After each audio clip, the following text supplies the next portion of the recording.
could ever reach me was the son of a preacher man. Yes, he was. Yes, he was. Oh, yes, he was. Well, you know, I think I went through one of the really fun times in Bartlesville. Bartlesville was a growing community at that time and very prosperous. And athletics was very popular during that period of time. Not that it isn't today, but it was just a pleasure to growing up in a town this size that was so pro everything. He was quick as a cat, very quick, which caused a lot of problems for a lot of people to guard him. But he was an extraordinary player. Well, you know, my family was not a family of means. My mom or dad didn't get a higher education, even though my dad went on and got his later on. But they impressed upon me the importance of a higher education. And so I knew from the very beginning that I was going to have to try to get a scholarship somewhere. And it did come about, so I was very fortunate that that happened that way.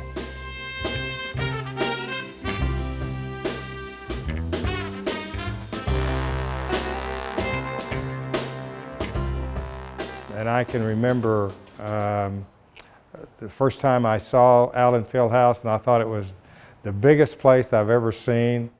Going into that 17,500 arena, and we always played it in front of a packed house, and so I always remember that. Well, Dee Ketchum is one of the nicest people in the world. He's so easily to get along with. His teammates admired and respected him, as well as the coaches.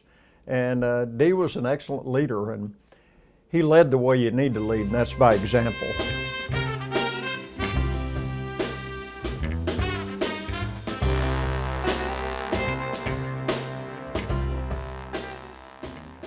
Giving that responsibility and honor was something that I'll always cherish, and going through and being captain, a co-captain with Bill Bridges was really inspirational to me. During that period of time,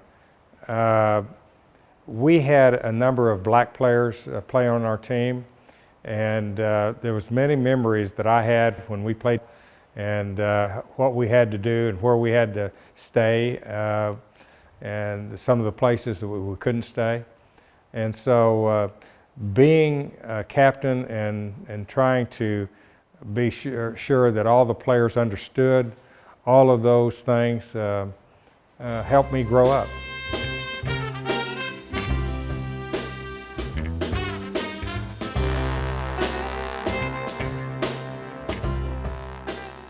Well, fortunately, we were at the University of Kansas, and Kansas was far ahead of the states surrounding them in terms of civil rights. I remember even going to New York City, and we had 4 black players myself on the starting lineup. And the New York newspapers, which is unbelievable, that today you look back and think, how could they get by with that? But that's what they called us, 4 slaves and a brave. We went through an era there that it must have been very, very difficult for the black players, and we tried to shore that up, and they were wonderful young men that really put a footprint in the history today.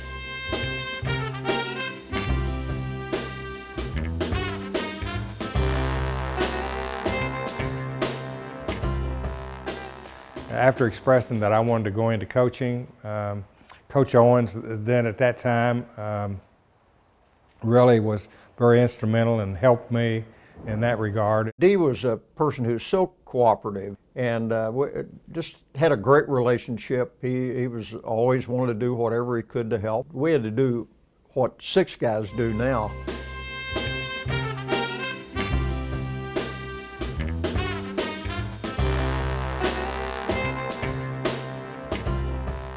It's just the association that you have with your teammates as well as your coaches at every level. And that was the thing that I enjoyed probably the most.